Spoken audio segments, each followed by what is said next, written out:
Everyone, this is Himanshu. कैसे सभी? और अगर चाहते हो कि तुम्हारा एग्जामिनेशन का एमसीक्यू का हर एक क्वेश्चंस बने, हर एक सब्जेक्ट का हर एक क्वेश्चंस बने, सारे क्वेश्चंस को तुम फोड़ कर आओ, तो इस 4-5 मिनट की वीडियो को कंप्लीटली तुमको वॉच करना पड़ेगा। और अगर मेरे द्वारा दिया गया सारे इंस्ट्रक्शन को तुम सही से ऑब्जर्व करते हो, सही से देखते हो, तो मैं ये बात ग्रांटेड कह सकता हूं कि तुम्हारा एग्जामिनेशन के एमसीक्यू के हर एक क्वेश्चंस को तुम जो है उसको तुम फोड़ कराओगे, सारे क्वेश्चंस को मतलब कि बना कराओगे, और तुमको एमसीक्यू में एक अच्छा ग्रेड आएगा, अच्छा मार्क्स आएगा अगर इसको कंप्लीटली देखते हो तो देखो, अगर बात करें मैथ्स को छोड़कर, यानी मैथ्स के अलावा बाकी सब्जेक्ट्स के लिए, जैसे हो गया तुम्हारा साइंस, एसएसटी, इंग्लिश, हिंदी, यानी मैथ्स के अलावा जो सब्जेक्ट्स होगा उसका एमसीक्यू क्वेश्चंस तुम कैसे जो है फोड़ कराओगे एग्जामिनेशन में।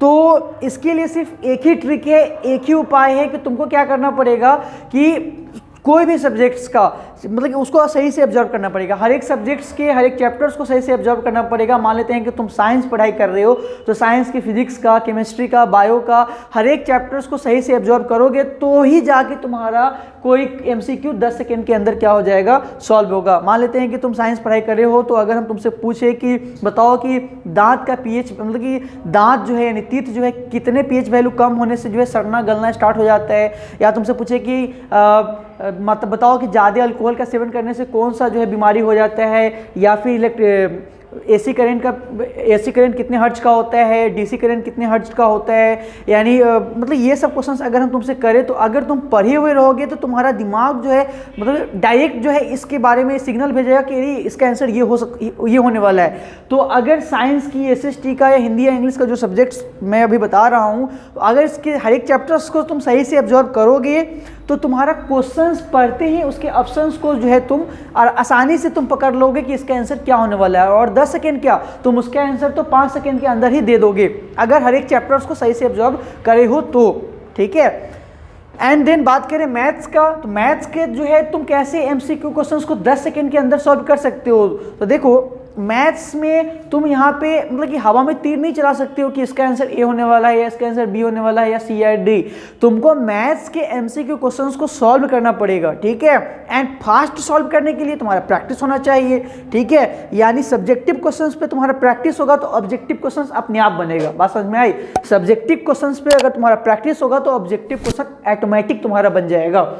मैथ्स का एमसीक्यू सॉल्व करने के लिए तुम्हें क्या करना पड़ेगा कि देखो, हवा में तीर चलाने की जरूरत नहीं है। मैथ्स का अगर ऑप्शन तुम्हारा ए बी सी डी है तो तुमको क्या करना पड़ेगा पाजी कि उसको पहले सॉल्व करना पड़ेगा। मान लेते हैं कि क्वेश्चन हम तुमको दे दिए x² + 5x + 6, और इसका ऑप्शन बहुत सारा हम दे दिया और बोले कि बताओ कि इसका सम ऑफ जीरोज क्या होगा, इसका सम ऑफ जीरोज क्या होगा। तो विदाउट सॉल्व किए हुए तो तुम तो हवा में तीर चला नहीं सकते हो। कोई साइंस थोड़े है कि तुमसे हम पूछ दिए कि बताओ कि एसी करंट कितने हर्ट्ज का होता है, तो पता है ये एसी करंट 50 हर्ट्ज का होता है, इसमें टिक मारो। अरे भाई, ये मैथ्स है, इसको सॉल्व करोगे तभी जाके आंसर पता चलेगा। तो तुमको क्या करना पड़ेगा, सॉल्व करना पड़ेगा, और तब जाके आंसर देखना, तो तुम्हारा चांस रहेगा मतलब कि अच्छा मार्क्स आने का। नहीं तो हवा में तीर चला के चले आओगे तो गलत हो जाएगा।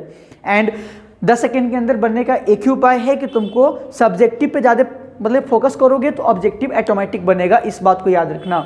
एंड देन बात करते हैं बहुत इंपॉर्टेंट टॉपिक्स की, तीसरा पॉइंट की। देखो, अच्छा, ये हमें बताना कि मान लेते हैं कि तुम्हारा एग्जामिनेशन में 50 क्वेश्चंस था एमसीक्यू। ठीक है, मान लेते हैं कि 50 एमसीक्यू क्वेश्चंस था, तुमसे पाजी उसमें से 40 ही बना। ठीक है, तुमसे उसमें 40 ही बना, 10 जो है तुमसे जो है क्या हो रहा है, नहीं बन रहा है, इसलिए तूने क्या किया, छोड़ दिया। अच्छा, ये बताना हमें कि 10 क्वेश्चन जो तुमने छोड़ा है, इसका क्या तुम्हें कोई मार्क्स मिलने वाला है? यानी जो कॉपी चेक करेगा वो तुमको क्या ये कहेगा कि भाई 40 क्वेश्चन तो पाजी सही बनाया हुआ है, 10 क्वेश्चन बेचारा नहीं बनाया, नहीं आता है, चलो हम दे देते हैं ऐसा नंबर। ऐसा थोड़े है, तुम बना कर आओगे तो ही नंबर देगा। तो मान लेते हैं कि तुमसे 40 क्वेश्चंस बन रहा है और 10 क्वेश्चंस तुमसे नहीं बन रहा है, तो क्या करोगे, 10 क्वेश्चंस तुम छोड़ दोगे? नहीं, ये गलती कतई मत करना। अच्छा, ये बताओ तो कहीं अगर कोई तुम्हारा नेगेटिव मार्किंग है क्या? कहा गया है क्या कि भाई अगर तुम्हारा कोई भी क्वेश्चन गलत होगा, मान लेते हैं कि कोई एक क्वेश्चन मतलब तुमने सॉल्व किया, उसका आंसर तुमने गलत बता दिया, तो तुम्हारा सही वाले में से मार्क्स कट जाएगा। ऐसा क्या कुछ कहा गया है? बिल्कुल नहीं है, नेगेटिव मार्किंग का तो है ही नहीं। तो तुमको क्वेश्चंस नहीं छोड़ना है। मान लेते हैं कि 10 क्वेश्चंस तुमसे नहीं बन रहा है, उसका भी आंसर लिखना है यार, उसका भी तुम कुछ भी आंसर लिख दोगे। ऐसे भी तुमको पता है कि 10 क्वेश्चन जो तूने छोड़ा है उसमें तुमको मार्क्स नहीं मिलने वाला है। और मान लेते हैं कि 10 में हम कुछ भर दिए, किसी में ए भर दिए, किसी में बी भर दिए, किसी में सी भर दिए। अरे बाई चांस 2 ही सही हो जाए, 10 में 2 ही सही हो जाए, तो 2 नंबर तो एक्स्ट्रा आ रहा है ना, कहाँ तुम 10 में 10 छोड़ रहे थे और वहाँ से 2 नंबर निकल के आ रहा है। अब कौन जानता है 2 क्या 5 में सही हो सकता है, 10 का 10 सही हो सकता है। तो छोड़ना नहीं है, हर एक MCQ क्वेश्चंस को तुमको दबा कर बना के आना है, ठीक है। जो तुमसे नहीं बनेगा पहले तो बनाने वाला बना लेना है, और जो नहीं बनेगा उसमें अपना से ABCD कर देना है, ठीक है। अब बात करते हैं लास्ट पॉइंट, बहुत इंपॉर्टेंट पॉइंट्स की। मान लेते हैं कि साइंस का या मैथ्स का या ऑल सब्जेक्ट्स का कोई एक ऐसा क्वेश्चन है जो तुम्हें प्रॉब्लम कर रहा है, ठीक है। जैसे कि अभी मैं बोल रहा हूँ कि ये 10 का 10 क्वेश्चन तुमसे नहीं बना तो उसका तुम आंसर लिख देना कुछ भी। तो ये जब लिखोगे यानी ऐसा क्वेश्चन जो तुमसे नहीं बन रहा है या नहीं समझ में आ रहा है कि इसका आंसर क्या होगा, तो उसके लिए तुम क्या करोगे।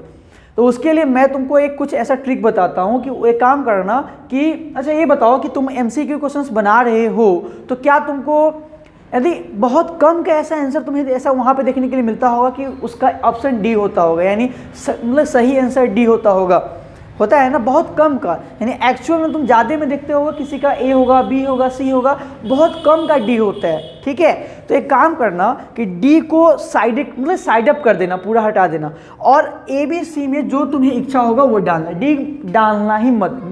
डी बहुत कम का आंसर होता है, ठीक है, बहुत कम का ऑप्शन होता है। और अगर ABC में से भी अगर हमसे कहोगे सजेस्ट करने के लिए कि भैया बता दीजिए कौन सा सजेस्ट करा जाए, कौन सा भरा जाए जो क्वेश्चन हमें समझ में नहीं आ रहा है उसके लिए, तो वहाँ पे तुम बी को रंग देना, ठीक है। यानी मान लेते हैं कि 10 क्वेश्चन तुमसे नहीं बन रहा है तो 10 का तुम जाके बी रंग देना, ठीक है। जो क्वेश्चन नहीं बन रहा है 10 में तुम जाके बी रंग देना, यार उसमें से एक दो भी तो सही हो जाएगा ना। हम ये बताए हैं उसके लिए जो तुमसे नहीं बनेगा, अरे भाई बनेगा उसमें जाके बी मत रंग देना, जो तुमसे नहीं बनेगा उस क्वेश्चन सब में बी जाके रंगना, ठीक है, ज़्यादा प्रॉफिटेबल होगा। तो ये कुछ 4 बातें फॉलो कर लो, अच्छा रहेगा। साइंस SST में अगर MCQ 10 सेकंड के अंदर बनाना चाहते हो तो हर एक चैप्टर्स में पकड़ बना लो, 10 सेकंड क्या तुम 5 सेकंड के अंदर फोड़ दोगे। मैथ्स के क्वेश्चंस को पहले सॉल्व करना, तब उसके ऑप्शन में देखना और जो होगा उसी में तुम टिक मारना या उसी को तुम लिखना, ठीक है। अगर नहीं करते हो डायरेक्ट लिखते हो तो गलत होने का चांसेस भी बढ़ जाता है। और मैथ्स का MCQ 10 सेकंड के अंदर सॉल्व करने का सिर्फ एक ही उपाय है कि सब्जेक्टिव पे ध्यान दो, ऑब्जेक्टिव अपने आप बन जाएगा।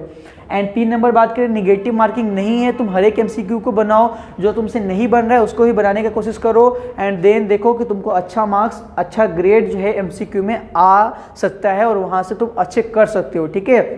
कैसा लगा कमेंट कर जरूर बताना, और अगर कुछ किसी टाइप का वीडियोस चाहिए तो कमेंट कर देना, हम लोग उस पर भी कोशिश करेंगे बनाने का। मिलते हैं नेक्स्ट वीडियो में, अपना ख्याल रखना, अपना पढ़ाई बहुत अच्छे से करते रहना, एग्जामिनेशन का अच्छे से तैयारी करते रहना। Bye bye.